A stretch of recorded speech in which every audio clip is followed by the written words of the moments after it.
It would help if I turned my mic on. Can everyone hear me now?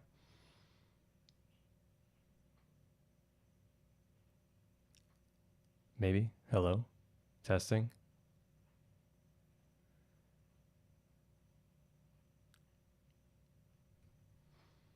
It would help if I turned my mic on.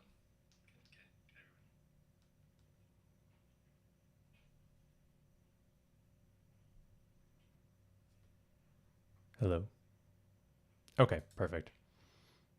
All right, let me go ahead and kind of redo what I was just saying there. So yeah, hi, this is my first stream that I've done in a while. I'm going to kind of take this pretty easy. So what I've been doing in the last couple of weeks is trying to create videos more regularly. And in order to do that, though, for my videos, I have to create an application that goes with them usually. So I'm going to use streaming as an excuse to create these applications so that I produce videos more regularly. So if I stream more regularly, this is an excuse to build out these applications, usually using like something like Laravel or Vue, and then I'll use those in future videos that will be produced on my YouTube channel. Yeah, so for this one today, I'm building an application using Laravel and Vue for the back and front end, and then I'm going to be tying everything together with Inertia. So it'll form like a monolith code base. And if you've never seen Inertia before, you'll get to see that firsthand with this. The application itself is going to be a form application. So you'll be able to like programmatically create forms on the back end that you can see a page for on the front end. Someone can come along and, fill them out and you'll get a response and some kind of dashboard. It was an idea that I got from a couple different people over the course of the last couple months. And I'm going to use this source code to produce a couple different videos on. The most recent one that I'm going to make in the next week or so is going to be about sending out notifications with Laravel. So whenever we get one of these form requests back in, so if you're, someone, a customer of yours or a site visitor fills out a form, you get a response back. You want to get an email, a text message, a Discord notification, something like that. So yeah. What, sound is off? I thought everyone said that I have sound now. Did he go off again? I also have to figure out how to have this background music playing. I want to have, oh, that is loud. Let's try this.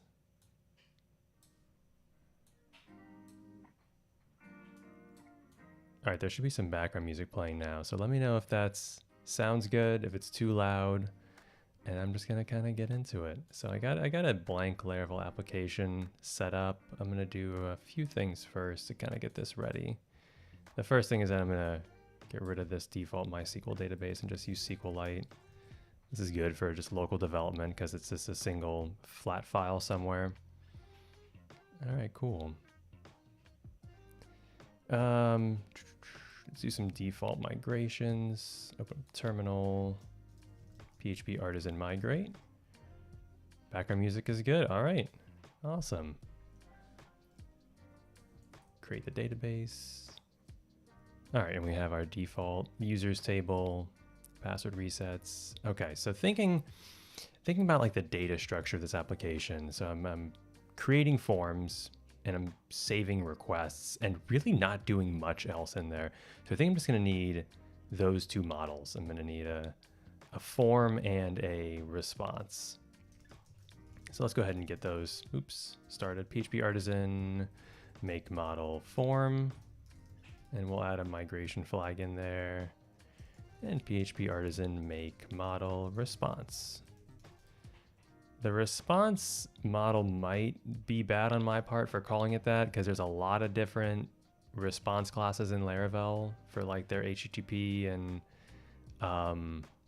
built-in form requests. So that might be problematic later, but we'll worry about that when we get to it. Let's open up these migrations. So for the forms table, let's see what we're going to store. Table string name. Yeah, the chat delay on this is pretty bad. I'll have to see if I can fix this after that. But yeah, the delay on the chat's pretty long. But I'm happy that it's up on the channel though, because it kind of shows what I'm responding to. Yeah, okay, table string name. What else do I want to add for this? So, okay, so a form, I have a name, I have a variety of inputs. And that's really it that I can think of. Because I'm not going to attach this. This isn't going to be like a multi-user application. It's just going to be by itself. So I'm not going to have like a user ID associated with these forms attached to a particular user.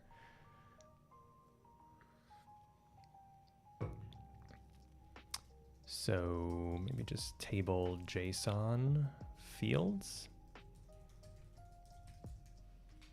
And I'll have it be nullable. Just, I don't know why. No, you know what? Actually, no, I won't have this nullable because we should have some defaults in here. We should always have like some value in here. If you have no fields, it should just be an empty array.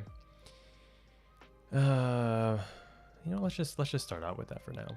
So we have a name and some fields.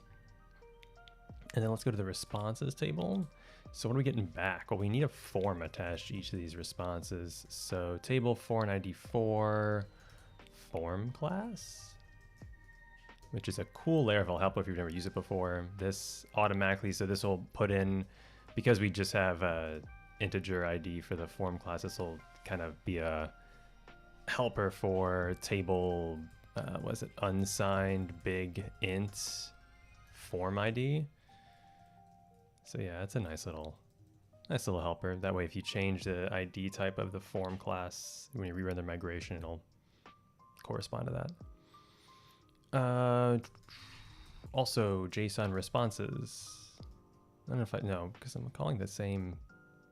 I don't like having the same name for the data attribute as the table itself. So I don't like responses, but data that's coming back into us. So someone submitted this form, and it should be all of the fields that were created in the forms table, but with their responses back from the user or the person who visited the form.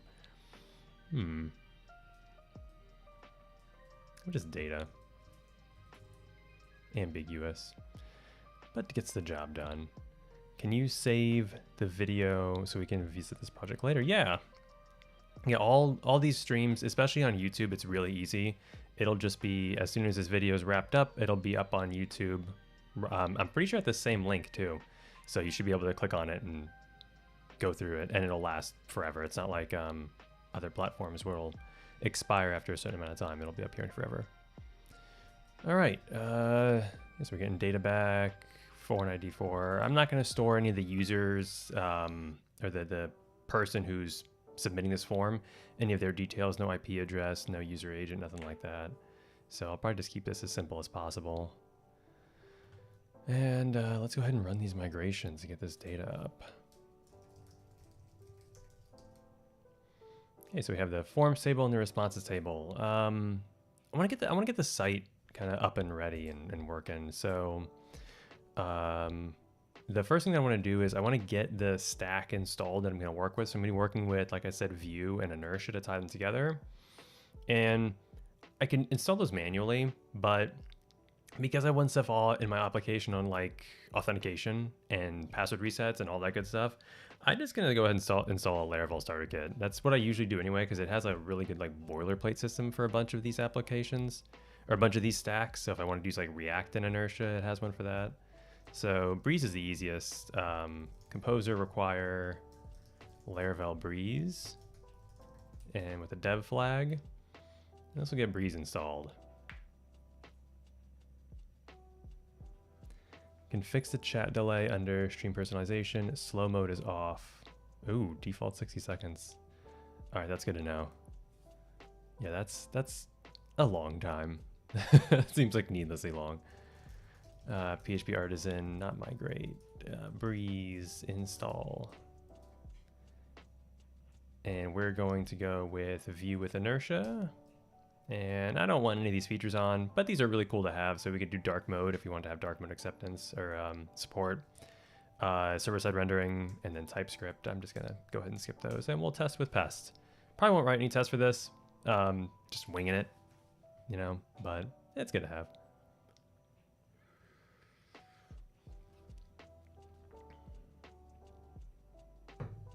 All right, just going to install our composer dependencies, node dependencies, and I'm pretty sure run the build of the first node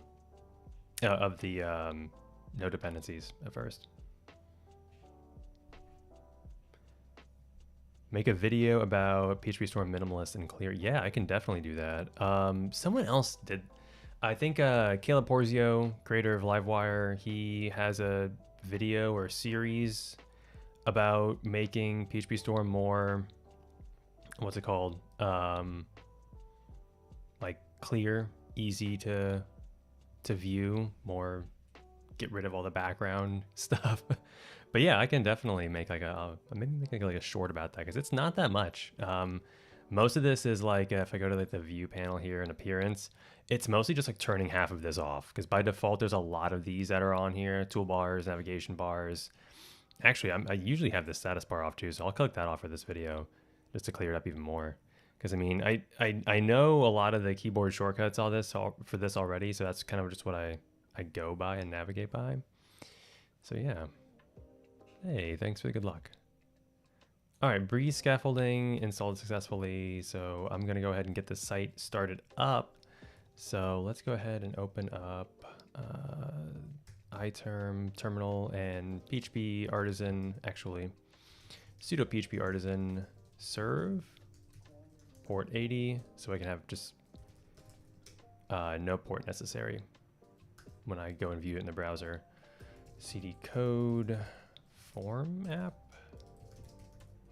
and then run npm run dev. So this will get both the PHP server set up and the Vite server set up so we can have live reload when we work with this. So now it's going to like form.localhost, and this will get us our site. So this is what we have so far. Basic Laravel site running Inertia and Vue. So we can go ahead and register an account.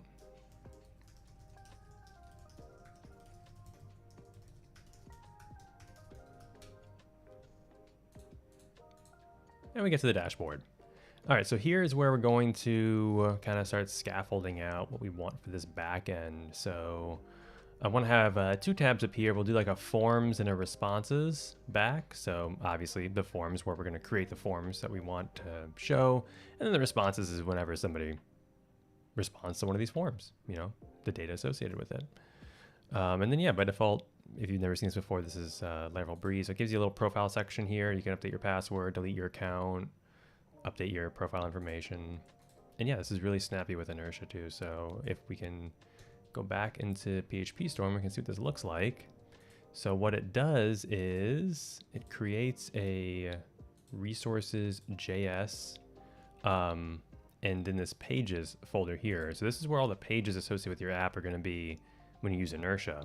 Or at least that's how it's organized out with the Laravel plugin for it. So that welcome page is the front page that we saw. So we can see here we have everything associated with that welcome page. We have the links to log in or register. We have the Laravel logo, different boxes, and then the dashboard page that we saw when we logged in. That just has this box that says you're logged in. So nothing really crazy or special. And it's all wrapped, the dashboard's wrapped in this authenticated layout component. So this gives us the navigation menu and a logo that as long as you, what's what I'm looking for? As long as you extend off of that component, you'll have these in each page that you create for authenticated users. And it automatically pulls in the user's name as well, somewhere in here. Yeah, here we go. Pages props auth username. So it pulls in the auth component from Laravel if a user is signed in. So you have access to that full user object. So you can do their name, email address, profile picture, whatever. All right, I'm getting ahead of myself. Let's go and create some of these pages that we're gonna need. So, God, I hate that I keep pulling that menu up. All right, forms. We want to be able to see all the forms associated with our user or our application. So let's go to the main routes page, routes web. Let's get rid of this comment here. Because here's our here's our welcome route and here's our dashboard route. But I want everything that I'm going to be building to be wrapped underneath this auth middleware. So in all honesty, I'm just going to kind of reorganize this because we have this middleware we have this route wrapped under the middleware auth and verified here, and then we're wrapping all of these profile routes underneath auth here. So in all honesty, I'm not doing email verification, so I'm just gonna wrap everything in a route group, middleware auth, and then the second argument's a function, closure function with all the routes in between here. So then we can go ahead and do our dashboard route and these 3 profile routes. Also, let me know if anything sounds bad. The background music, microphone. This is my first stream in like 2 years, and I do want to do this a little bit more frequently. So if anything sounds bad, let me know and I'll fix it, or at least fix it as much as I can. The chat delay kind of sucks. I'll fix that when I stream again.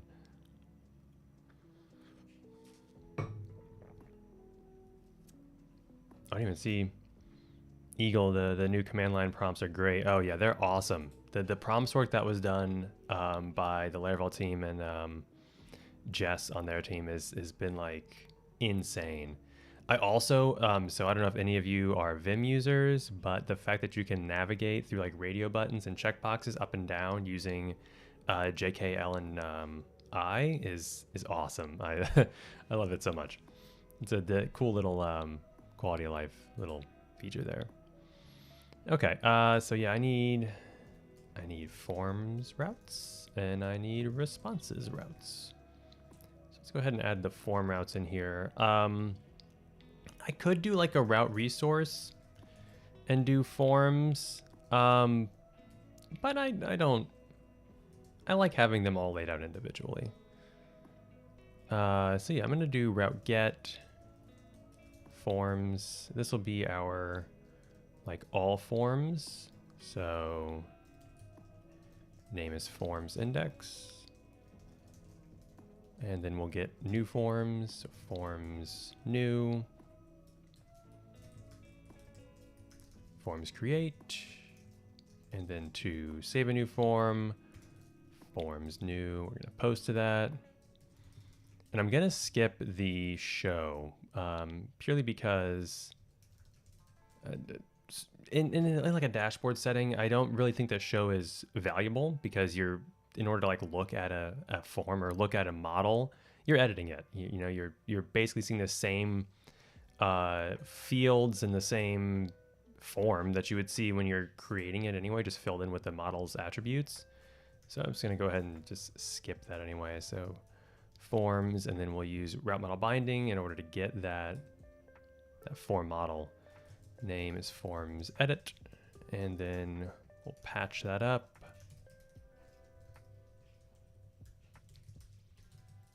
Forms update, and finally route delete, forms form, and this is forms destroy. Now we need a controller. That's the thing that's missing from all of these arguments. The second argument is the controller and the method associated with these. So let's go ahead and create that controller now. PHP artisan make controller form controller. I'll go ahead and while I'm in here, I'll make the one for resources as well. Resource controller. Okay, go ahead and clear out this terminal for right now. So now for each of these, the second argument is going to be an array where we have the form controller class as the first index and then the method as the second. So we'll do index for this. Let's go ahead and copy this and paste these into each of these. And then we'll just mirror what we have here for these names here. So we have create, store, edit, update, and destroy. And let's go ahead and copy the same thing almost for the responses, except the responses I'm actually probably going to do a little bit differently. Oops, I didn't mean to copy the comment.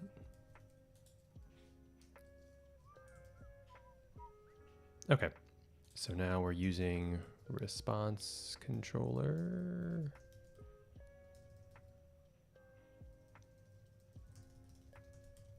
Why can't it find it? What did I do wrong? Oops. Terminal. Resource. Oh, I typed in resource controller. This coffee isn't kicking in fast enough. Response controller. Let's go ahead and remove that. Resource controller. Okay. Let's try this again. Response controller. There it is. Copy this through all these.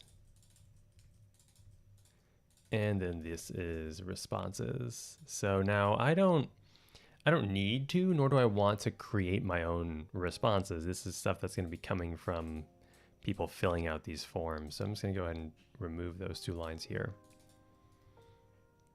But so now we have, whenever we're looking at a response, yeah.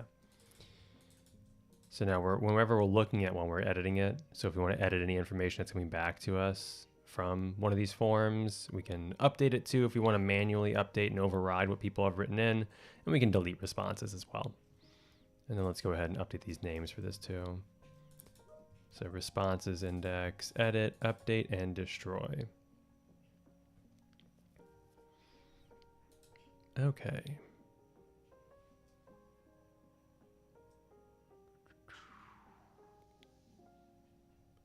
Let's go ahead and add these methods into our controllers. So start with the form controller. Oh, public function index. Create. Store.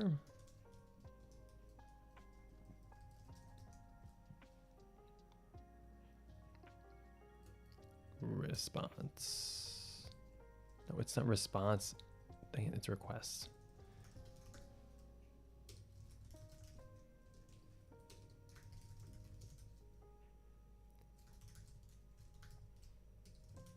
Edit form, request, requests. And then we have update.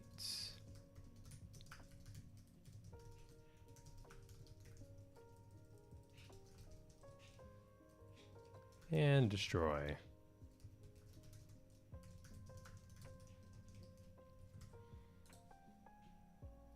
Okay, this is all set up. Now let's do the response controller. Let's go ahead and copy. Actually, I don't need to copy this because half this is different. Let's just retype it out anyway. Public function index. We have an index. We have the no create or store, right to edit. Response. This response is definitely going to bite me in the butt because I have a feeling I'm gonna be mistyping that the entire time as either request, or I'm gonna mix up request and response like this. So this update response, and then request. That's insanely confusing to type. I don't like that. And then destroy response. It'd also help if I could actually type. That'd be great. Okay, so for the form controller, yeah, so this is I'll kind of explain how I'm going to be going through this. This is the power of inertia, right? So normally when you have a front end application like with Vue and a back end application like with Laravel, you would have a separate route in your Vue application using like a router like Vue router, or I don't know if there's an alternative that's used now, but regardless, you'd have a Vue page, right? And then on mounted or on some kind of, what's what I'm looking for, some kind of update to that page, you would pull in a API request from the backend, right? So like, all right, your page is loaded up. You've navigated to this Vue page here, and you want to get the data now associated with that particular page. So in our case, forms. So you hit an endpoint, and then you'd parse that data and display it on the front end. But with inertia, what you're doing is actually returning back on first response a fully compiled version of that page, so of that Vue component. and then it's automatically hydrated with data that comes through as props. And then subsequent pages that are loaded up, the application or the plugin knows, hey, this is coming from our front end. So it instead sends a JSON response back. And then the Vue application just swaps the next component out with the data in as props as well. So you don't have to write any kind of like API calls to your application backend or anything like that. It's way less redundant than how I've worked with Vue applications before with like a Laravel backend. And it's really good for like simple apps, but you still want to use a separate front end framework or you want to expand on it later, because you don't have to worry about juggling that data back and forth. And so yeah, enough explaining. I'll show you how that looks. So all I have to do here is return. So normally, like if we were just working with Laravel, we would be returning return Vue and then like a blade template. But instead we can do return inertia, render, and then provide it a component in our pages section down here. So if we just said, okay, I want to render out forms index.view, actually no, just forms index, no view. It'll render out whatever is in the forms folder in an index.view file. So we can just go to pages, new, let's go ahead and create that file. And let's do something like really simple. So I'll do a script setup so we know it's a Vue component. Let's create a little hello world message here. And then in the template, we'll just call h1 and echo out that message. So now if I visit where is it? If I visit /forms, I should be able to hit this form controller index method here and get a return back of this inertia render response. So this index.view file. So let's go back to our browser here and open up a new tab, form.localhost/forms. And there it is. So yeah, and if we visit the page, actually let's not open up, let's open up the whole source for the page. Oh, excuse me. You can see here that it's just a div ID that's provided initially with a data page attribute that has the component that we're loading in, as well as the props associated with it, which we don't have any props now. We just have automatically given to us as that auth user prop. So we have my user and everything associated with it. But yeah, this is, as it's loaded up, Inertia and by extension Vue take this data page component and then build out the component that's requested, so this forms index component, and then hydrate it with whatever props is inside of it. So it's a really cool way of building these front-end applications without having to juggle data back and forth between the front end and the back end. So in order to get the rest of our application wrapper in here, we can use that authenticated layout component and wrap this in here as well. So now we should be able to see things like the header and the profile dropdown. So yeah, so here we have the navigation, the header, profile dropdown, and then this whole section down here is what's the slot inside of this authenticated layout component. Okay, so we're on the index page, right? And we want to be able to have some data in here. We want to see the forms that are in here. I'll probably lay them out as some kind of table, but we need to get them into this component, right? And so the cool thing about this is that in order to pass props data into this component to use it throughout this layout here, all we do is just add in a second argument to this inertia render method, and it's an array. And just like we see with Vue's, with Laravel's blade templates, where the second argument is an array that is variables accessed in the Vue template, same thing here. So it's just an associative array where the key is a key, and then the value you can access under that key as props in the component you describe here. So if instead I did my message here as hello world, oops, And then I went back into my component here, and instead of getting this const message, I did define props from Vue and said, all right, I have a message that's a string. Now, if I refresh my page, I see the same thing. And so that's because it was passed in via a props and then was accessed by the template. And it was passed in automatically just by giving it an array. It's a really cool way of doing things. 23 people watching, but only 10 likes. Math doesn't add up. Hey, some people just like chilling out. That's fine. You don't have to participate and like my stuff. I know you like it from afar. Appreciate it. Best practice also const props. That way, if we want to down the line, if we have a function down here, oh, yep, you already said it.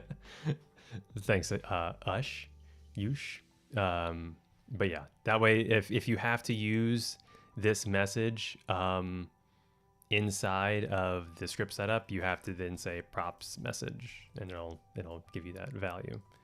Otherwise, you won't have it. But yeah, just define props by itself also just looks weird. I don't like. There's a couple different functions in Vue now that have no return value. They just have like they're like syntactual sugar for script setup. But yeah, it just doesn't look right. This also wants back on our controller. I want to give this a return type, and inertia renders return back a what is it? A inertia response class. So providing that gives the return type expected. Yeah, of course. Always happy to share what I know from Laravel and Vue.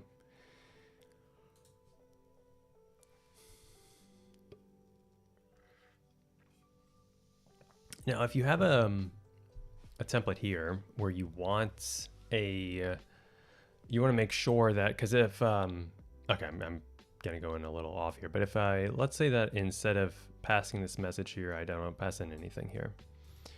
This component should still render out and not have a problem. I don't think even we'll see anything in the console. Which could necessarily, no, it's not necessarily a bad thing, but if you have a prop that you need to have in the front end, then you might want to expand on this, and then we can go message type is string and then required is true. So by doing this, I think we'll get back, yeah, we'll get a warning back in the console log that we are missing a required prop. So yeah, something to keep in mind. We don't want a message. What we do want is an array of forms. So this will be our forms. It'll be an array of forms objects coming from Eloquent from Laravel. So the type is an array and the required is true. I always want this to be in here. And so I can go back into inertia render. Oops. Back into our controller. And then forms is the form class. All. Just let's get all of them. Nope, I'm still using message. Okay. Let's think about what we put in here. What formatter do you use for Vue script setup? Mine does not work well with script setup. I installed this a while ago. I don't remember. Let's find out. Settings. Plugins. Oh, here. IntelliVue. So I remember when I installed this not too long ago, a couple months ago. And for the same reason is that I wasn't getting like any good Vue, what's what I'm looking for, help with PHP Storm. Even like Vue templates, it wasn't finding props down the line. So this plugin, it's free, was recommended by a couple different people on Twitter and Reddit, I think. And it's been really helpful so far. That's what gives me the access to like the forms, props, and a bunch of like autocompletes for the imports too when I'm working inside of scripts. That was a big one, is that I have to import everything myself, or would import it as like without the Vue extension, so it would not render properly or not compile properly, and I get weird errors in the background. So yeah, that plugin has been great. Hopefully it'll be available on VS Code. I'm surprised Vue's not working well for you on VS Code. That was one of the things that kept me on VS Code for a while, is because Vue is working really well there compared to PHP Storm. And it also might be because I'm working in PHP Storm. I know JetBrains also has a like WebStorm that's more geared toward JavaScript development, but yeah, this so far has been pretty good. I didn't want to have to keep flip-flopping back and forth because I've had a lot of problems with VS Code and working in Laravel applications, even installing things like the PHP IntelliFence. It works like well, but not super good. Okay, authenticated layout. Let's do a table where we're going to display all of these forms. And so to go through them, we can do trv4 form in forms. We have to bind a key to that. And I usually like to do the ID attribute of whatever model I'm pulling in. Excuse me. And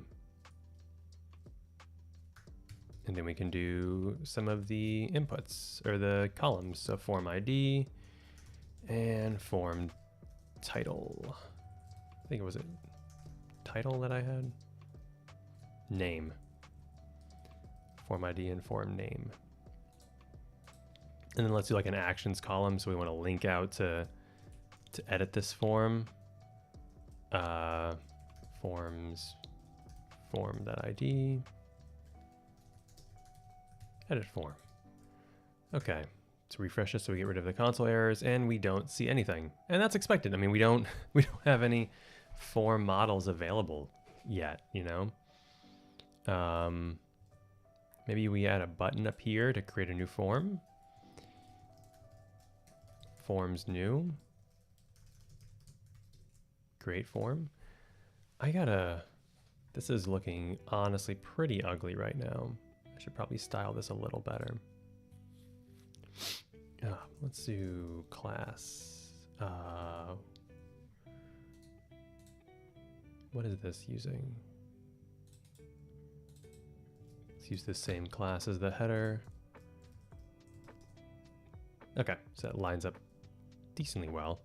Let's also do a padding on the top too. PY8. PY8's not working.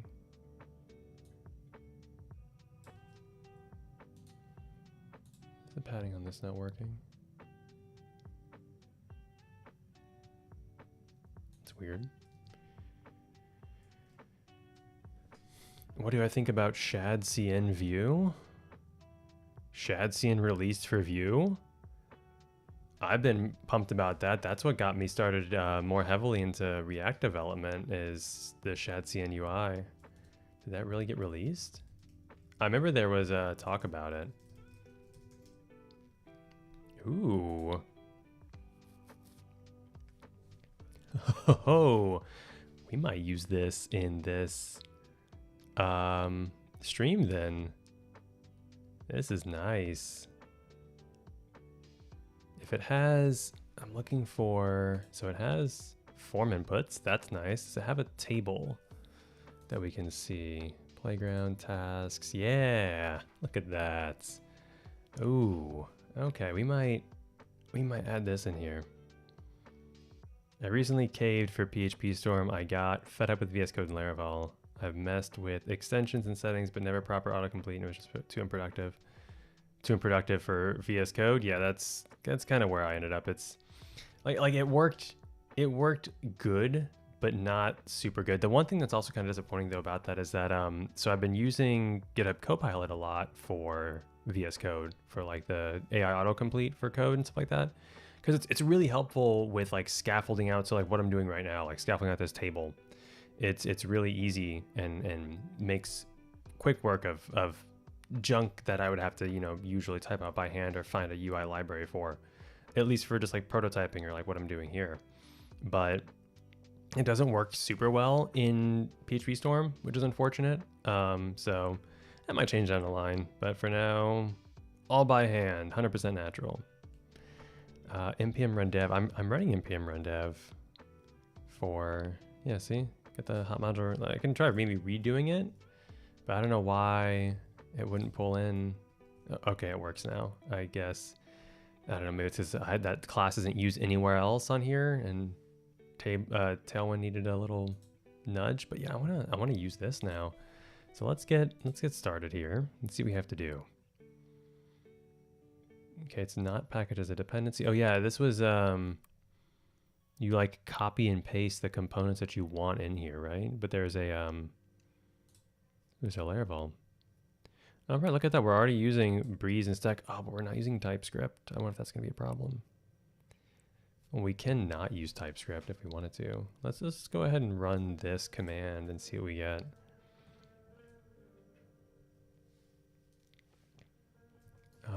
Let's go into PHP Storm, open up the terminal in here. Let's clear out everything in here and run this. Shadcn Vue at latest. Yeah, let's install it.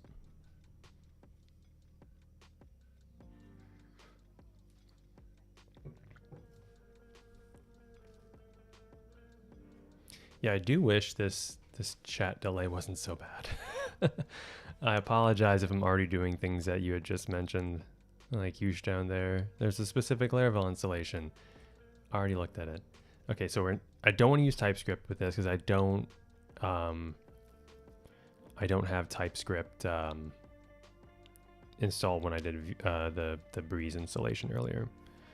We're using the Laravel framework. I don't know what the difference is between these two styles. Let's just go with the default for now. And then the base color, I like slate, so we'll do slate. My Tailwind CSS file is in resources CSS app CSS, so that is true. And then CSS variables for colors, yeah, sure. Tailwind config is located in the root, Tailwind config.js. And configure the import alias for components. No, that's wrong. Components is with a capital C, so at components. Import alias for utils. Let's also change this as well. Let's do at libutils. Everything capital, that way everything kind of looks the same. Proceed. Yeah, let's do this.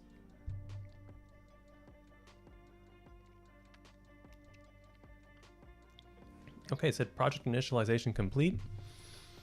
I don't see anything different. Anything changed in my app CSS file? Oh yeah, a bunch changed.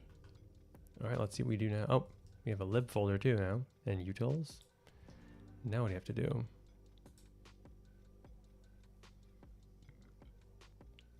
To update the Shadcn, or update the Tailwind config file to look like this. Did this, I assume this did this in that installation though, right? Yeah, we have the updated to views, Blade, JS, JSX, and Vue because we're not using TypeScript.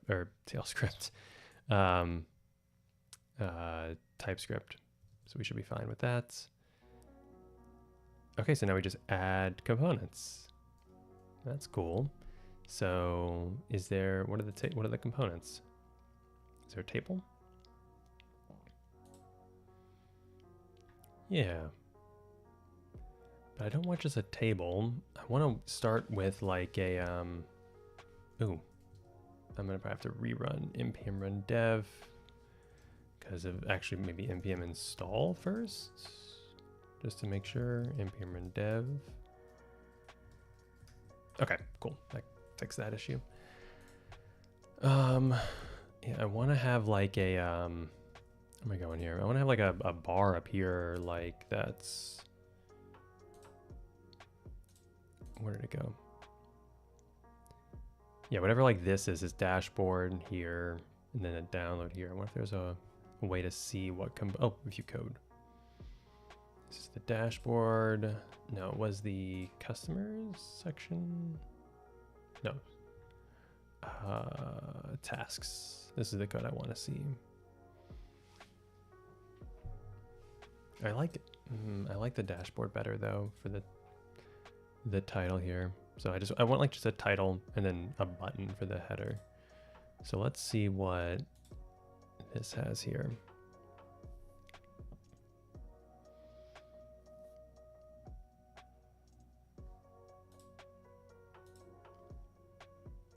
Oh, these aren't even components. Like it's just, right? This is, okay, so the button component is accurate, but we're not gonna have a date range picker.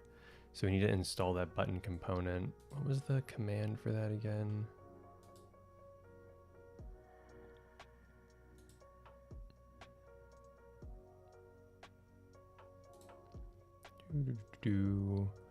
Okay, npx shadcn Vue at latest, and then add, and then whatever component we want. So let's just copy this and keep this handy.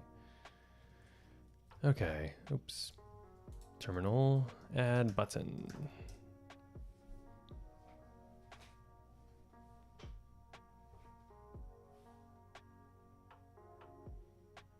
Your message never arrived? Ooh. I'm sorry.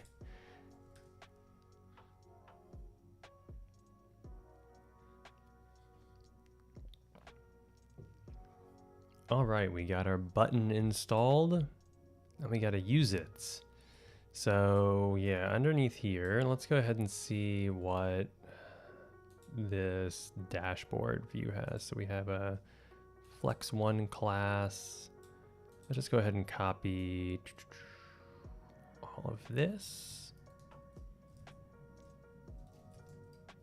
in the div here. I don't want this date range picker. Did the button install by itself? No, it's not imported. So I need to make sure this is imported into our components. And this is, let's say, create form. Okay, so that imports the button. And this will say all forms. So now let's see what this looks like. The actual. Okay. Why don't I see my button here? Why is this not showing up? Object. What?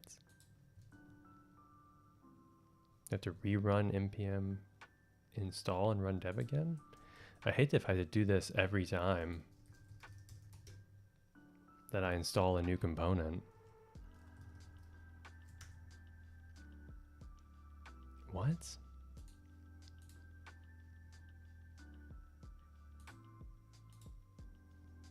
What is going on here?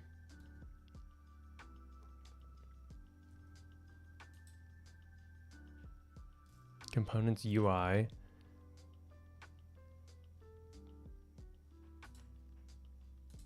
Button.view.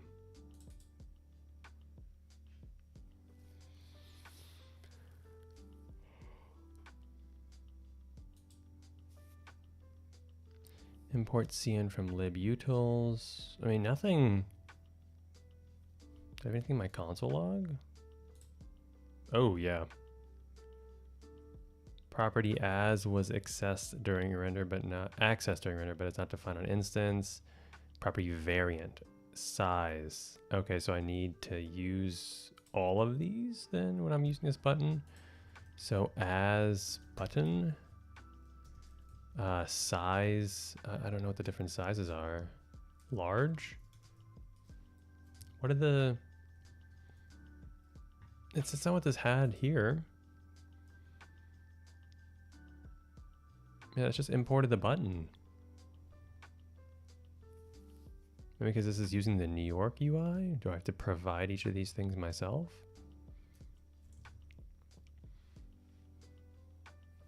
Oh, I don't hate TypeScript at all. Oh, you guessed that YouTube hates TypeScript. That wouldn't be surprising if YouTube hates if YouTube hates TypeScript.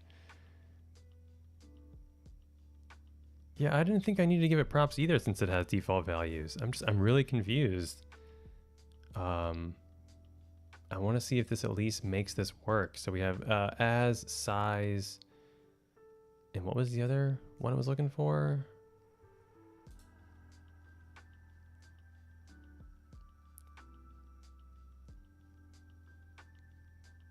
Hello? Variance. Normal? I don't know. What is going on here? Property size was accessed during render, but not defined on instance. What? This is so weird.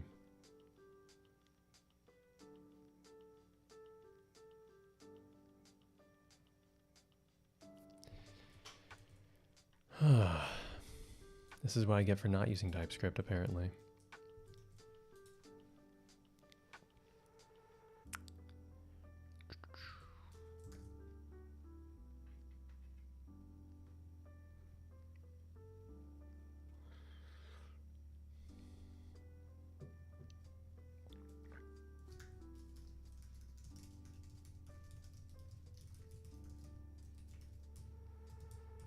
Let's see if anyone else has had this problem. I should probably look on the Shadcn repo itself. Any issues?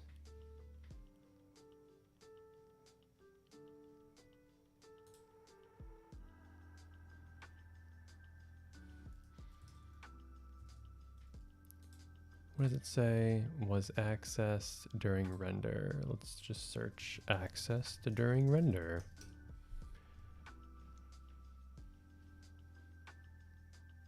Nothing.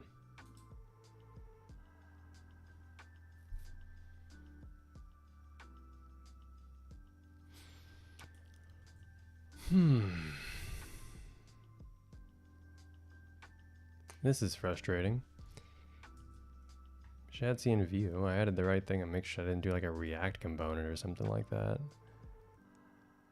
Add components UI button view, it's importing the button, and then just using it. So why isn't this working?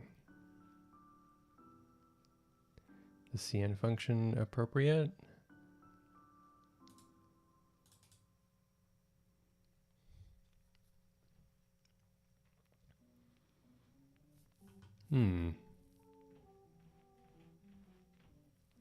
Unresolved variable or type variant?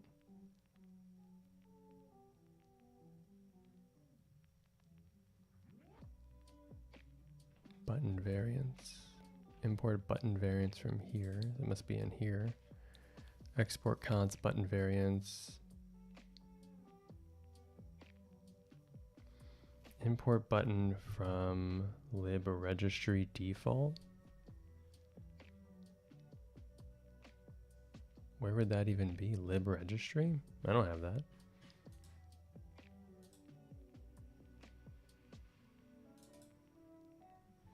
What happens if I remove the .view? Rewrite the import. I mean, we can try it. I don't have a lib folder though. Yeah, well, all right, so at, what did you say? At the lib, oops. Yeah, I don't have a lib registry. At lib registry? Yeah, nothing's gonna autocomplete for that. It completes for the button, this is what makes no sense. Yeah, this is where he has it set up here. Under this example. Let's see, what does that look like on this? So lib registry New York UI button.view. Does mine look the same? No, mine looks different, right?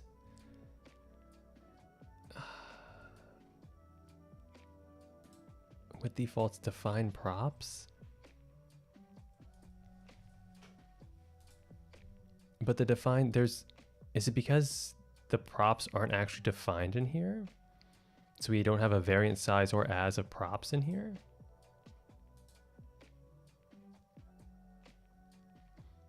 I've never used this with defaults before. Let's see. View with defaults. Did we find a bug in this?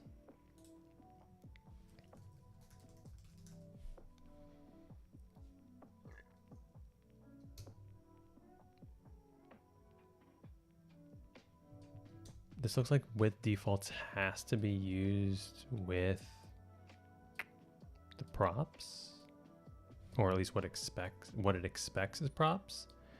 So if I did something like const props is what are these? Variant size and as. So as string, variant string, and size string.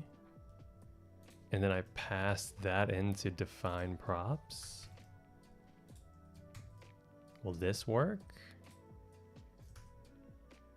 No, with defaults can only be used with type-based define props declaration, but I'm not. I'm not using type-based. I wonder if that's, yeah, this is definitely because I'm not using TypeScript. This is what I'm getting punished with. So this needs to be rewritten then as props is define props as string, variant string, and size string. And then we need to provide defaults for each of these, right? So as is a, what is this? Type string, is it default? Function as button? Yeah, okay, that worked. Yeah, right? No, this worked. It's just, yeah, there's some kind of discrepancy or some kind of issue with props not using TypeScript. I mean, to be fair, I know Shadcn's a famous TypeScript project. Like, it's an adamant TypeScript is almost required to use it. So I'm actually really surprised that there was a TypeScriptless variant. But yeah, that was a rough 2 seconds. Yeah, so I guess there's the defaults then is already included. Cool. Let's go back to what we're doing. I hacked Shadcn. That wasn't an enjoyable hack though. Okay, let's get this button working here. So I could just use a link, but I'm just gonna keep this button because I like it. And let's do a @click. Let's navigate away. So we want to navigate to the form create page that we're going to create. So in order to do that, we can programmatically go there with Inertia. So normally, like, Inertia also has this link component that we can use, which I don't know why that doesn't autocomplete. Anyway, I can just, it's an import link.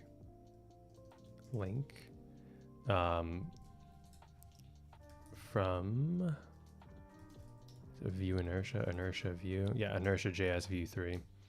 So this link component will allow us to you use it in place of Ahref whenever you're using Inertia to navigate. That's what kind of does the hook of, oh, I want to navigate to a new section, a new page, and it does a request in the background from our API to get what component that we need, and also to get any props data associated with it. But I'm not going to do that way. I'm going to be doing this programmatically. What if table has 50 props? You're going to rewrite them all. At that point, I will pretty much give up. If I try to use the table component and it causes a similar issue that's 50 props long, I'm calling it quits for the night, boys. Okay, let's do, all right, button click. I want to navigate away, create form. I need to create page. So I need to go to now forms create.vue. So let's go ahead and create that file. And this will be a form that I want to create. Excuse me. I want to create a new form on. I should have probably chose something different because it's like, oh, I'm a form that's creating a form, and then I need a form for that. And then I need a response that creates responses. And yeah, so that's kind of annoying. On the controller method, we also need to just return inertia render forms create. So that'll just give us this create form here. Let's start this out the same way that we did the index view. So I'm just gonna go ahead and copy this over and remove what I don't need here. So we're not having any props, no button, and then we'll change this title to create a form. And then this section here, empty, And then we don't have a table anymore. This is where our form will go.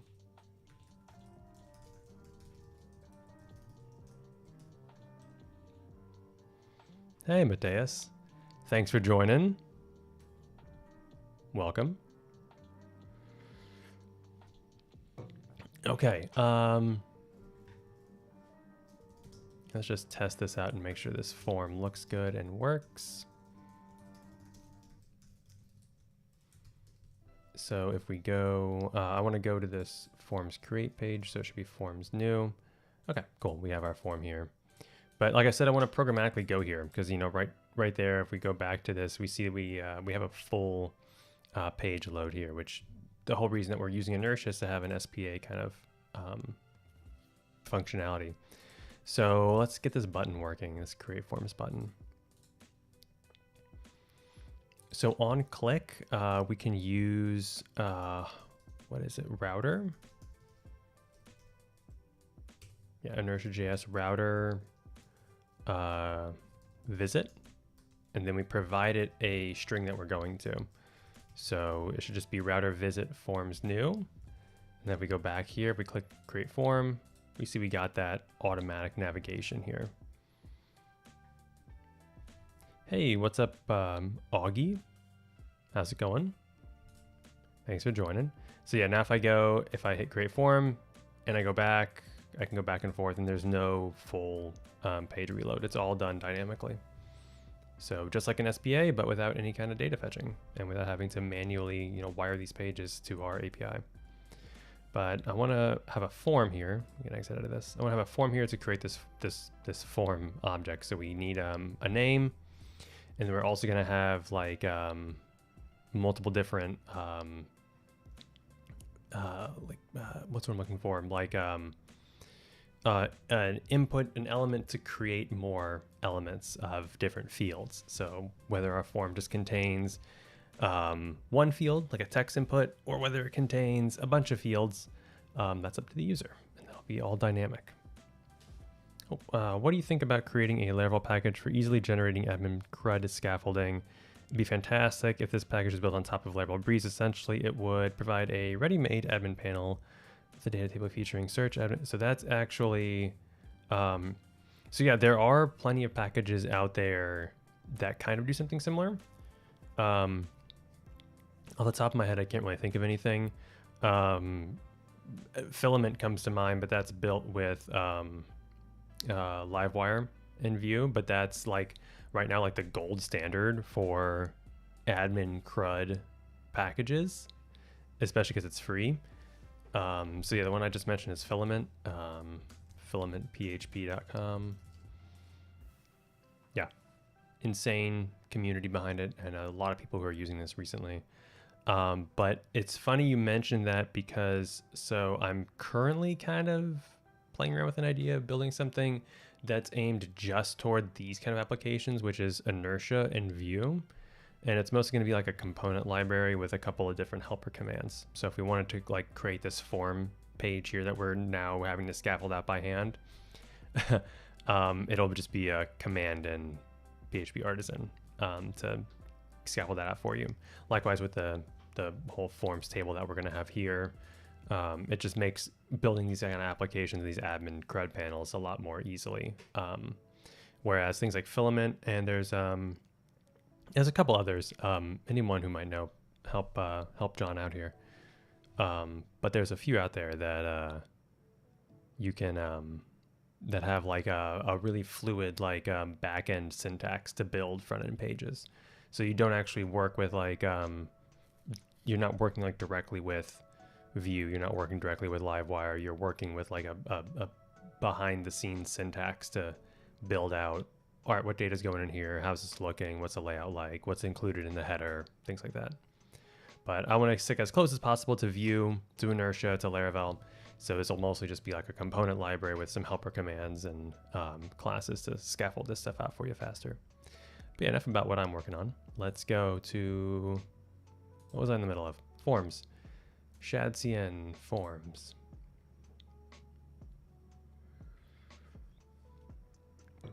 Okay, let's take a look at the code for this. So I don't want this sidebar here. I don't really care about it. I'm not swapping out between a couple different sections. I really only, I'm doing a name. And like I said before, I'm doing like a section that you can click on to have multiple different form elements. So probably like a drop down for the type and then a text box for the label. Excuse me. So I still like this form though. We're going to use a label and what's under here. So let's take a look at the source code for this. Okay. Yeah, account, right? Is that the first one? No, profile. I don't even see a profile here. Account, appearance, notifications, and display. So example, I'm assuming, is the one that's accept profile form. Components, profile form.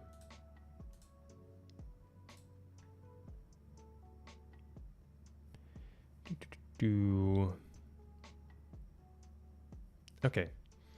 So we have form field and form item, form label, form control. Oh yeah, quick admin panel is a good one. That is a paid product though, I think, but it's not bad for what it does as far as price wise. You'll get a lot of value out of it if you use it more than once. So I need to create all of these components here, or I need to import them. These are all coming from, yeah, the registry. So form control. I wonder if just form imports all of this. So I don't know why I keep going there. All right, so back to PHP Storm in our terminal. Let's add form and see what happens.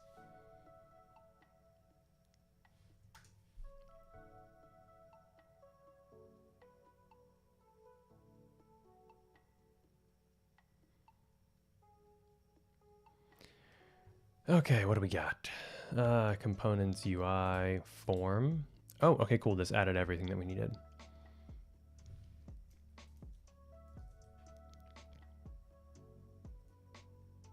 Except it didn't add form itself.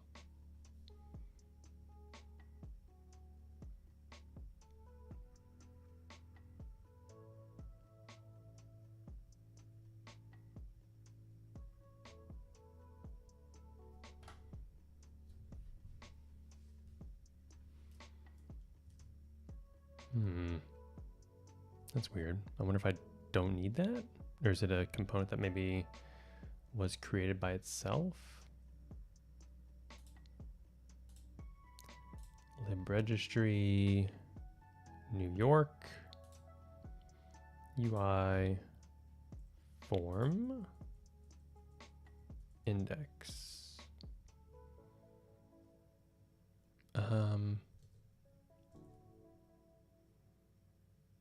Oh, it exports form from vvalidate.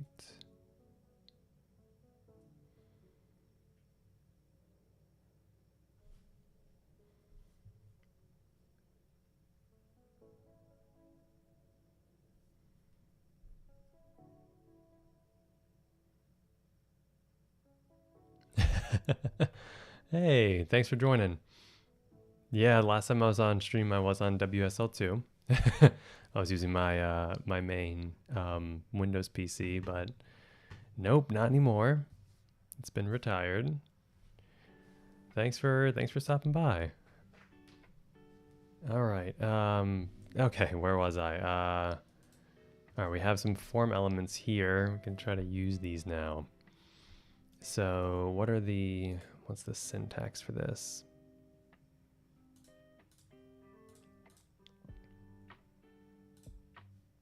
Components, edit profile form, or profile form.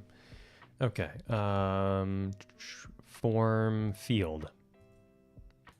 So let's go to create. We have our form here. Form field. Do we not have form field either? What do we have that's imported? Form label, item, control, description. So form item maybe then? Why isn't any of this importing as it should?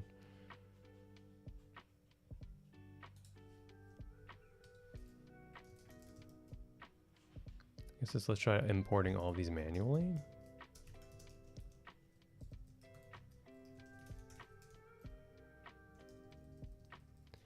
Components, UI, form, item. Okay. Let's do form item control, description, label, and message. I don't know how all these tie together. In all honesty, I probably should have just like created a new component based off of all of these individual ones.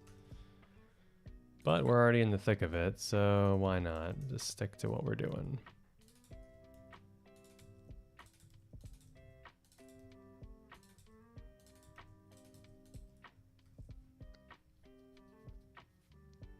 Form control wraps input. Okay, that's good to know. So that's what we want to use. So we want to have form control. And then what does it do? Form control wraps the input. So input type is equal to text. Placeholder is name. Do form name. Name is name. Actually, I don't need name. We can use vmodel. Let's do form name. And the form, this is an interesting thing. We'll talk about this in a little bit, but the form is this use form component or function from Inertia, which takes in a object that consists of key value pairs. It's basically like a state for whatever form you're working with. And then what you can do is you can use this form object later on the down the line, and it has methods tacked onto it that allow you to easily submit it to your backend.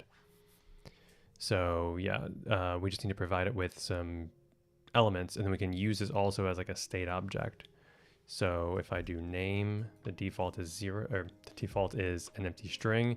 So now I can use form.name in my template code as a vmodel, and it'll automatically bind to this input. So then when we save this form later, we submit it to the backend, that name object is already there. That way we don't have to do something like, you know, const form is equal to reactive and use like a view reactive and then pass that into an Ajax call later. Oh, what's going on with the chat here? Form control wraps input. Looks like it's also input capital I. That is weird. Is that a component that was also imported? It is. Okay, so I'm assuming another input that needs to be imported, or another component. The JSX can be used in Vue, yeah. But you have to set up Vue to use that. And as far as I know, I don't think any of the Laravel starter kits use JSX with Vue. You have to set that up like manually yourself. And I know you can write components with JSX. Although that's, I wouldn't say it's hated in the Vue community. I don't really know anyone who's writing Vue components with JSX though. It's definitely kind of a off on the sidelines thing. Have I considered using Svelte for a future project or tutorial series? I have not touched Svelte yet. I was actually really surprised when they created Svelte starter kits for Laravel because I really don't know anyone who's working with it. But yeah, if there's desire for it, I'll put it in my to-do list and try it out.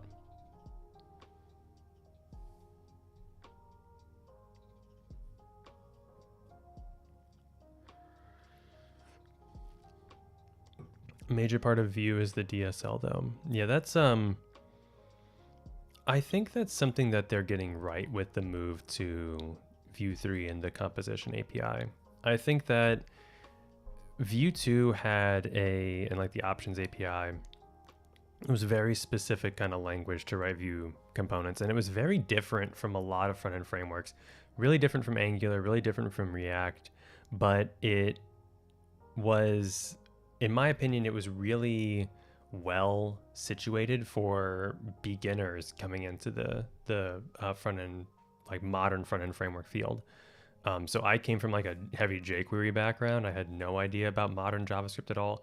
And so when I first learned Vue with the options API and that style of writing components, it like really clicked in my head of how everything fit together.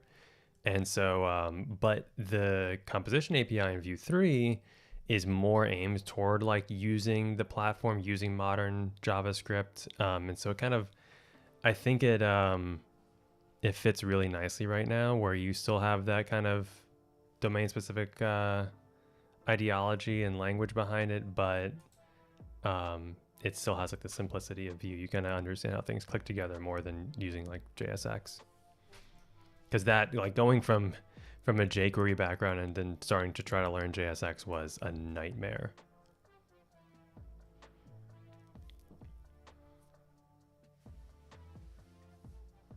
Yeah, 100%. Vue is, but it's, so I will agree that you're saying it's underrated, but if you look at, what's what I'm looking for? There's a lot of communities around like the other side of the world, basically. So I know a massive amount of Chinese, Japanese, and Indian developers who are like they have massive websites built with Vue over there. Like that is one of their top front end frameworks. Where we might see it as like not even close to coming up like next to React in at least on the experience I've had. Like Vue's mainly reserved for like basic side projects and some smaller things or tied in with something like Laravel. There's a ton of development companies that are full on using Vue in some of the most insane applications. Like it is their React. But yeah, I really wish that it took more of a foothold over here. No, it's definitely not talked about on Twitter as much as React. It's not in the cool JavaScript circle as much as React is. I'll 100% say that.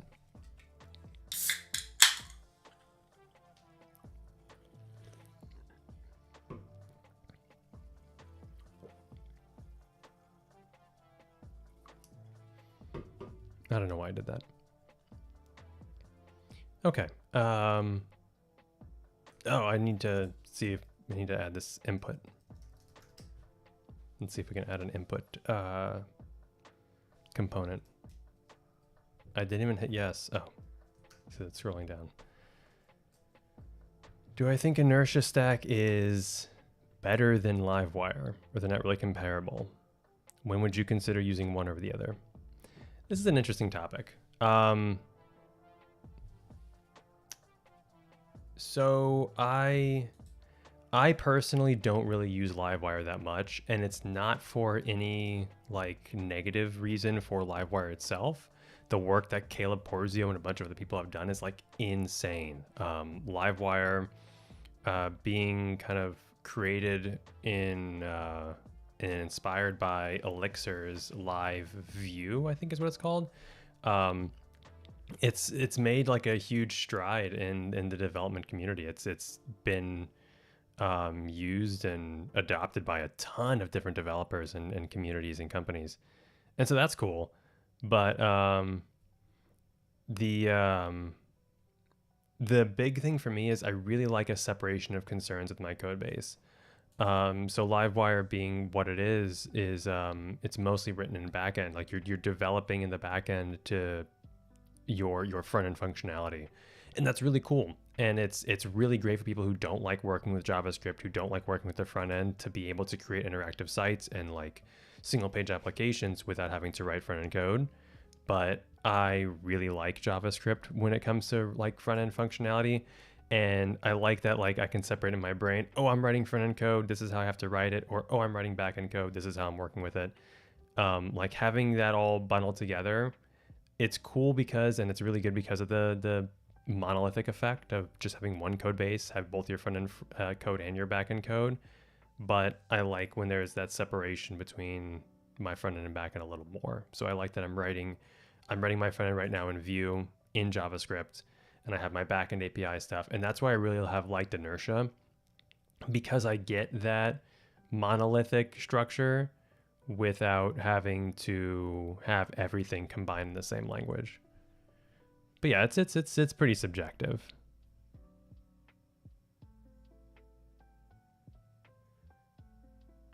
Ooh, Benjamin, that's something that I have not played with yet that I've wanted to a lot, is that end-to-end type safety. So I know like I've seen a lot of people using, I forgot what it's called. It's Zod and something else that do TypeScript safety with Node applications and have that like autocomplete in their front end React code of what their types on the back end are.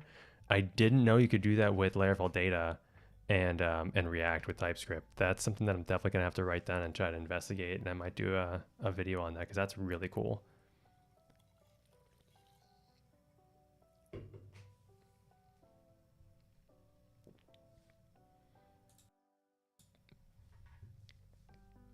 Okay. Where were we? So this should be a capital input now.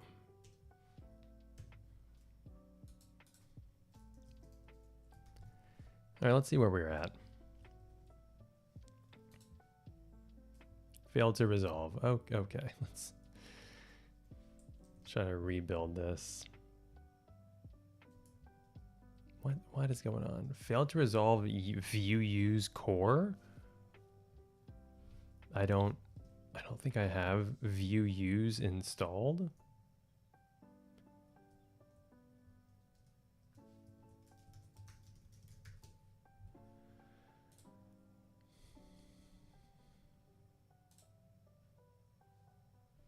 Let's go ahead and run this. I guess I need this.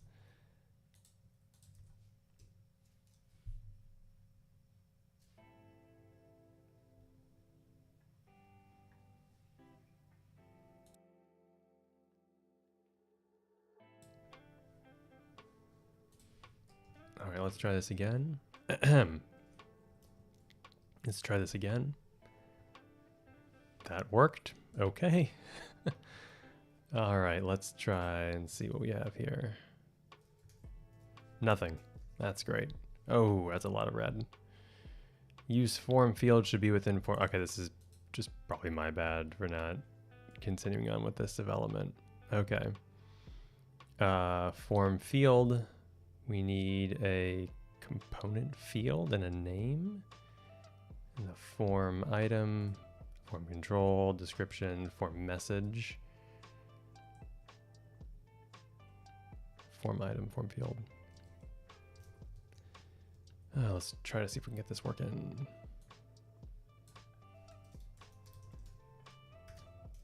I don't have a form field. Can I just use input?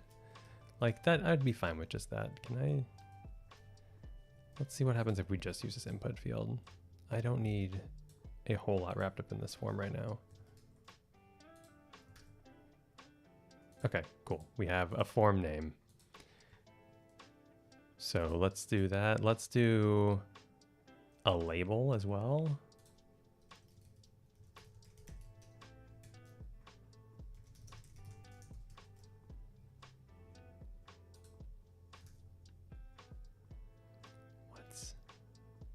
Form field should be within form field. This is, yeah, it's being a little bit of a pain. Shadcn uses validates. May want to work with the styled primitives. Yeah, that's probably what I'm going to end up having to do. And this is also like I'm learning Shadcn in real time. So this has been a little bit of a learning experience. So here's the input primitives. The label should be its own though. Like that's. Oh, I guess it's because I didn't. Yeah, it's using form label. I'm not using a label. Okay. So let's go ahead and let's just add label. So yeah, I guess it's this form component that's created to wrap a bunch of functionality in it, and I am just not a part of that right now. Label, form name. How's this look? Is it gonna error out again because I didn't? Okay, cool. That's ugly. That's MB2. Let's at least put it down a little bit. That's kind of better, although it's a little redundant. Form name and then form name, but whatever. This is fine. Let's wrap this in a wrapper div.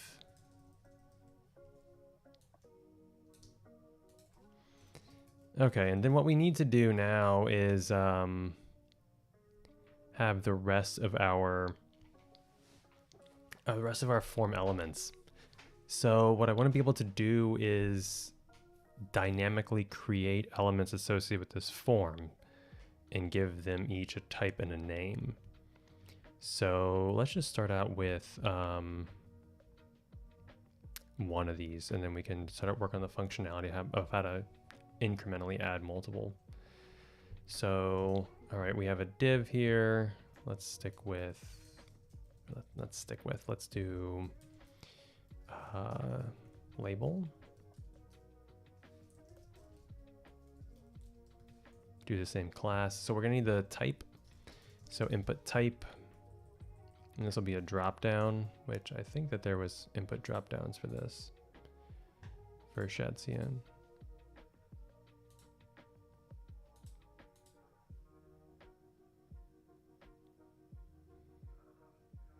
I don't know what it's called. Drop down menu? No, that's not what I want. Select. Duh. Select. Okay.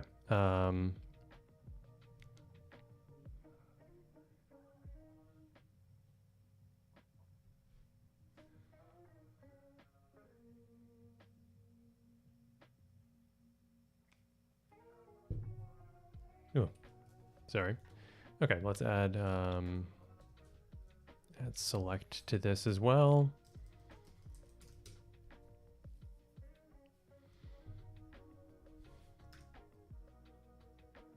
What? Unexpected token?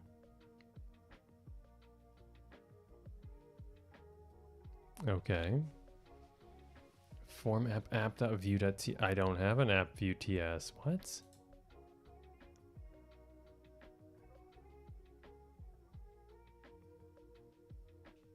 What? I'm so confused.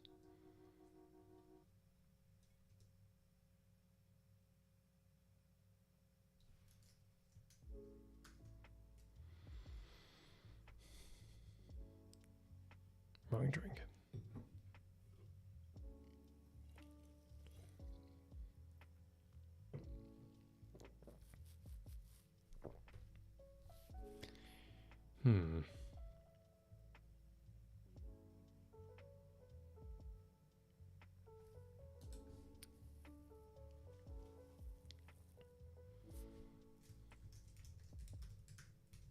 Yeah, I don't have that file. I don't know what it's trying to find.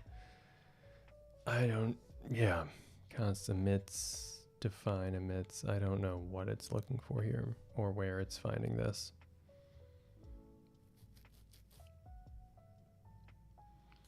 So let's just soldier on for right now. Input type is text.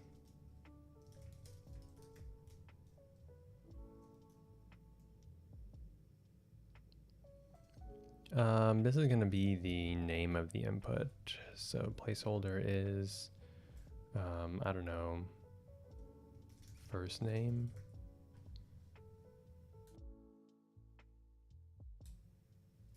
Is this the official port? As far as I know, yeah. Like it's under, is it created by Shadcn?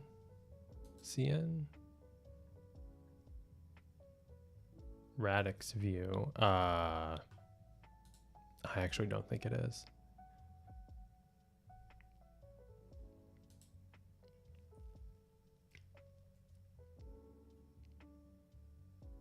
Top contributors.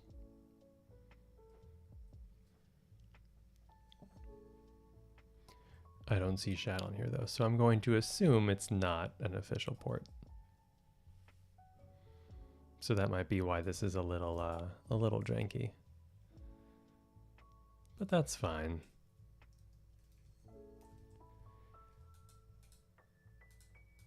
Okay.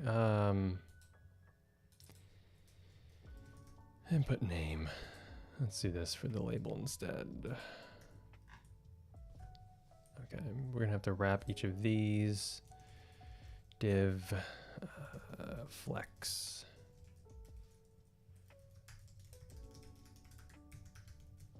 Justify center, or item center justify between, so that we have, I'm going to have these here, which are also wrapped in a div.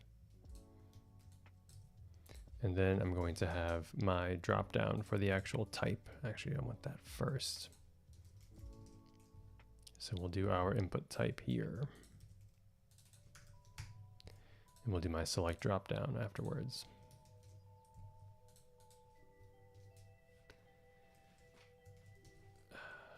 Okay, so we'll have input type here, input name down here, and we'll clean that lookup in a little bit.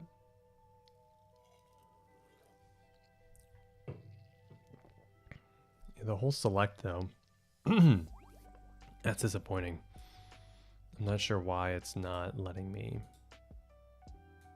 install that.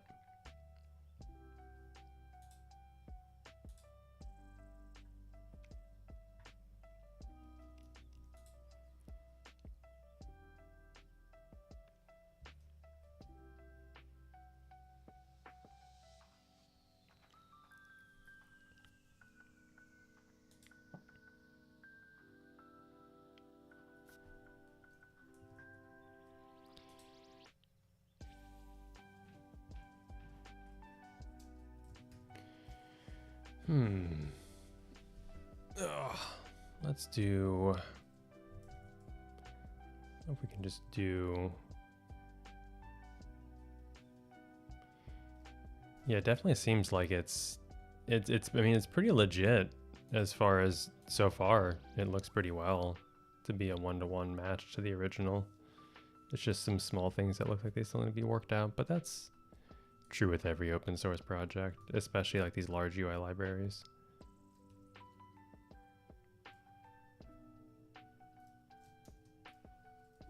I don't know why I tried that again. If I can do something different besides select. Combo box.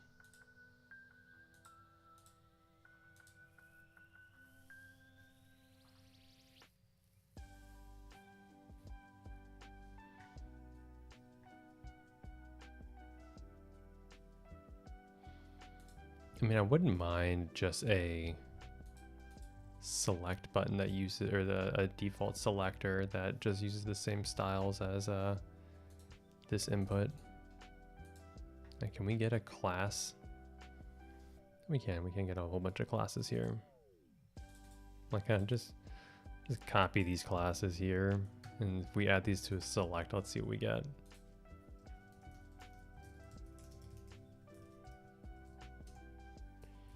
Options, let's do, all right, so type, we have texts,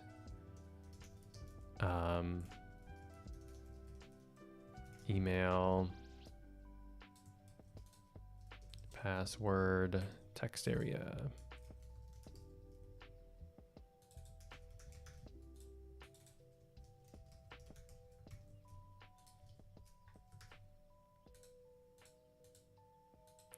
That works well enough. We'll keep that. This sounds good. Can I do a placeholder with the select? I don't think I can. No. Pretty sure I can do a blank option though, if I wanted to. Well, let's keep this though.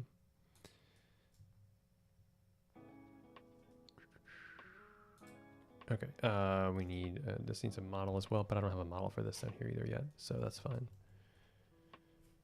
What is this? The banana on my wall must have a story behind it. Okay, so one, it was just, I wanted a cool piece of like neon light wall art. So this was on Amazon for pretty cheap, so I got this. But yeah, also the Wi-Fi password, or not the Wi-Fi password, the Wi-Fi name for my house, and a bunch of other like electronics and things that me and my girlfriend have collected over the years all have like a banana theme to them for some reason. So Yeah, that's just, it stuck. So when I saw this come up, when I was looking for office wall stuff, I'm like, well, I have to get this. So that's why I also put the bananas in the stream coming soon thing. Oh, I wish it was real neon. Maybe that's, if the streaming thing keeps working out pretty well, I'll have to upgrade to a real, like a bigger, like this big, real neon sign. I'll have to find somebody who does neon. Okay. I don't like the way that these are here right now. So let's see if I can do with full, and then with full on this. I'll balance it out to where they're even at least. And there's also like a, what's this, gap space x4. Have a space between them. Let's do 8.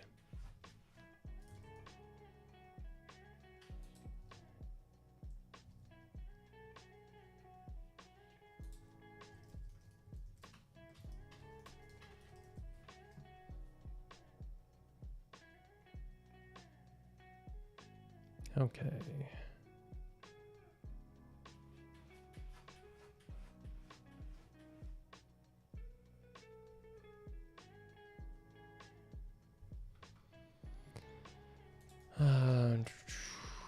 Okay, this is looking pretty good, but now I need to store this block as part of an array. So I need to basically keep however many of these I want and be able to add more to them dynamically.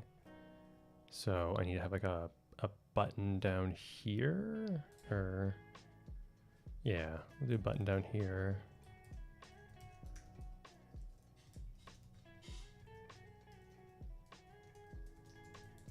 Like add field.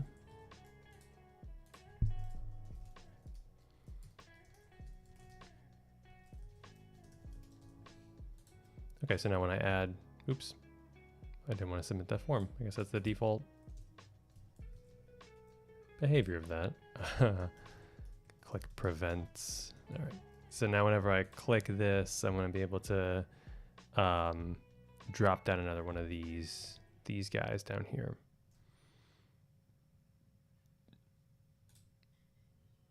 So in order to do that, what I need to do is save these as part of the form data. So we can call this fields, and it'll be an array. But actually shouldn't be an array because I want it to have some defaults. I want it to have like a default text field and then like the whole first name thing, so people can remove those or edit if they want to. So let's do fields is an array, an object, and we'll save these as a type and a name. Actually, let's not do name, let's do label. So we have a type and then a label. Okay, so now going down to here, we can do div v4 field in form fields. Key is field, actually key is index. So we don't have any unique field or unique item that's being stored in these fields. So let's do field index in form fields, bind the key to the index, and then we should be able to populate everything that's in here. You can bind the placeholder, not the placeholder, bind the value to, what is it, field name, field label.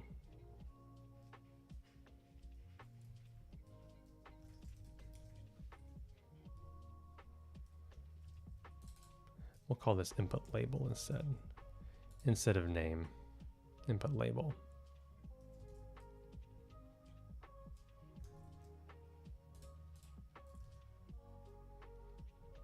Why aren't we getting back data?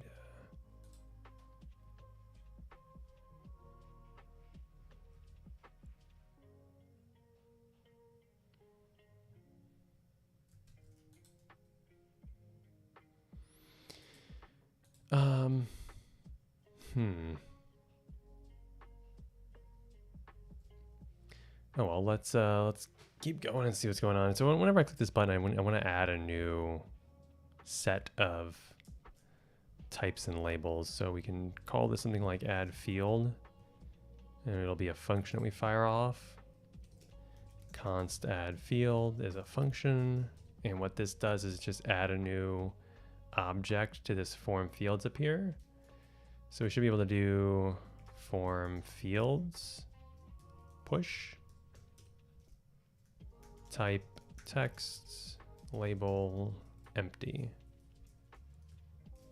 So now what I should be able to do is hit add field, and yeah, it adds a new field down here.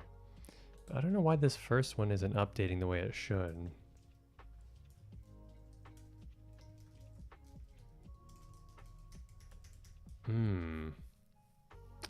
So we have a problem here, and that's the value that we're getting from this this form object up here. So the value that's stored in here, it's not letting me update this at all. So I can't, like, see if I try to erase this or add anything else, it automatically puts back in what it's expecting. So I think I'll have to go and take a look at how this use form works with vModel binding. I might be using this wrong, might be remembering this wrong. Submitting forms.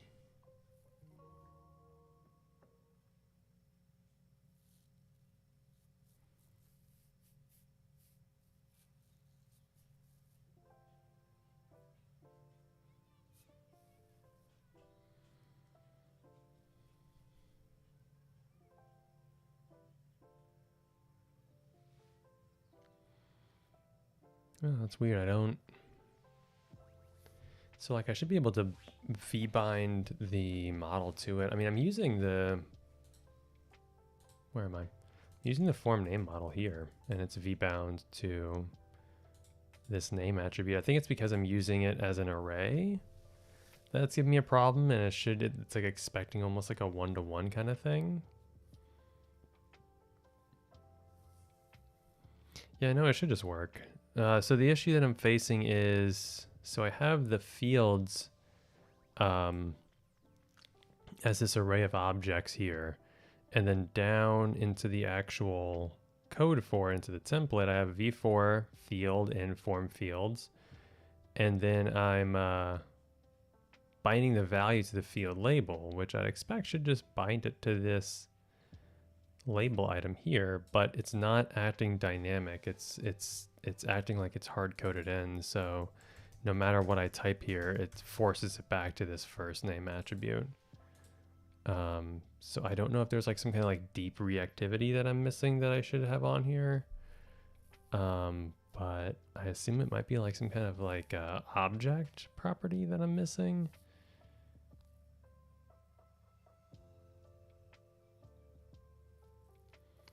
But yeah, I don't know. Let's do Inertia.js form helper nested object. Support nested. Oh, all right. Since Laravel and Laravel both use expected form data as nested objects by default, the only way to submit nested data is to rely on the transform method, which is unreliable, or manually submit the data using inertia post.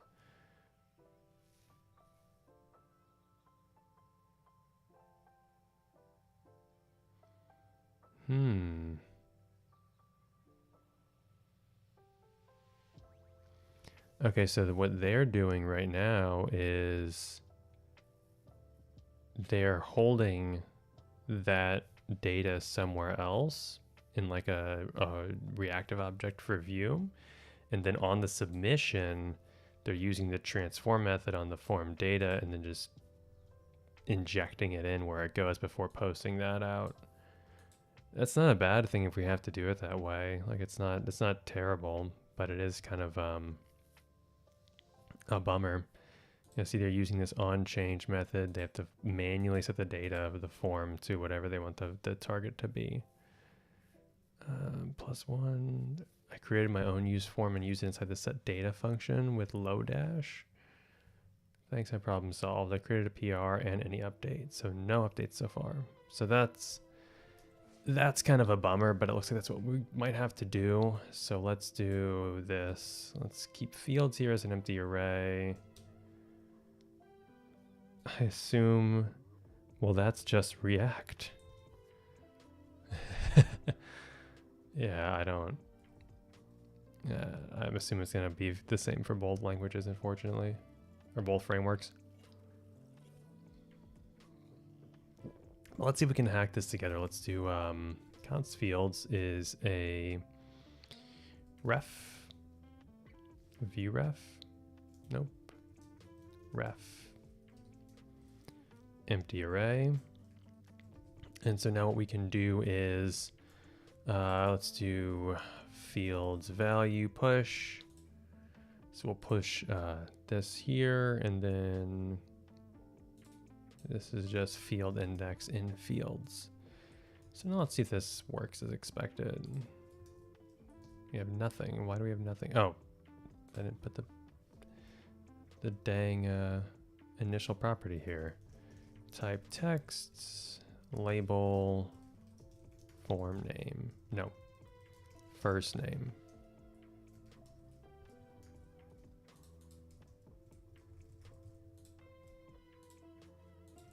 What the heck?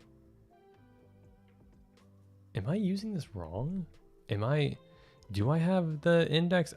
Wait a second. No, I don't have the field index wrong, right? No, I didn't have that wrong. I don't know why the reactivity on here is weird. I think I'm missing something. I'm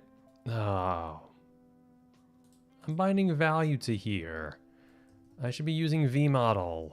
What am I doing? There we go. Now I wonder if I can go back and use the form as expected.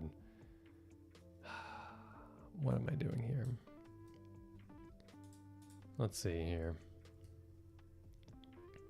Just go back. Redo everything that we had.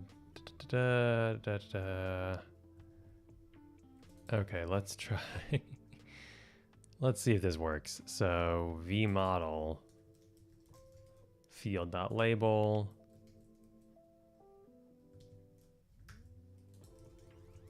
Yep, that works. What time is it there? Yeah, it's getting a little late. It is 10:30 right now, my time, Eastern Standard Time. I know for some of you, it's probably either pretty late or early morning. I know I got a couple people who follow me from different parts of the world, so that's cool that you guys are in here. But yeah, it is getting kind of late, so I might be ending the stream up here kind of soon. And we'll kick this off again next week. I'll either continue doing the same application here if you guys want to see this finished up. I didn't realize this would take this long. We kind of had some hiccups with this Shadcn stuff, but I learned some pretty cool stuff, so I'm not that upset about it. 4:25. That is late or early. I don't know if you're either just getting up or not yet heading to sleep. All right, let's see here. We have my reactive form components, fields, and then do we have, yeah, we have all my data in here. Perfect. 11:25. Okay, that's not bad. Where are you that you're only an hour ahead of me? That's either like islands in the Caribbean, Bermuda, maybe Northeast Canada.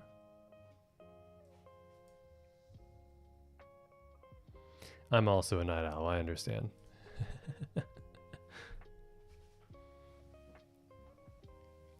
Oh, Brazil. I didn't even think about South America. I thought Brazil was Eastern Standard Time. Oh. chart.js and Laravel with data that came from a database. I'm actually I have a project going on right now that uses Apex charts on Vue with some data that comes from a database.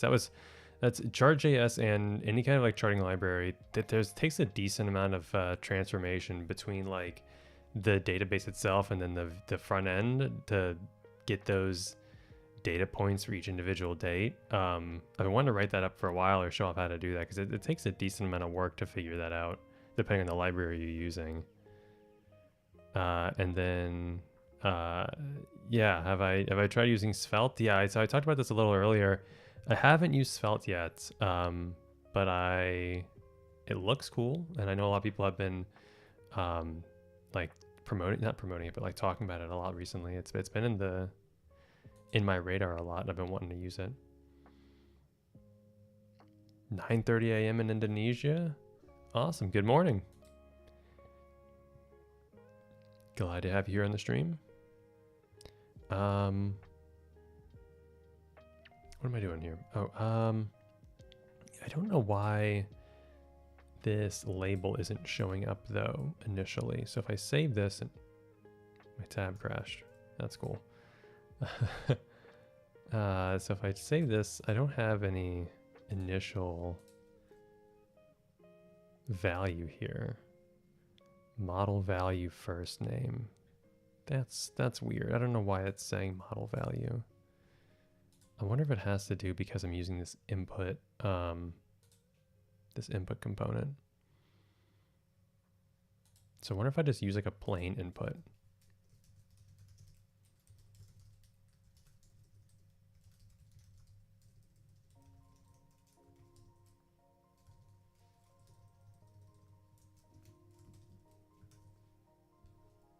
Yeah, so that's weird. There's something going on with these shad inputs. I really think that maybe that they're not well formatted to non-TypeScript applications. So that might have been the downfall of a lot of this. But I also, looking at the source code for them, I didn't realize that they were built on Radix UI for Vue. And I've been wanting to play around with this, as I know this is, well, these are just TypeScript components. Or no, these are the unstyled components that can be used with TypeScript, and that's what the Shadcn stuff is, right? Is the TypeScript part of it?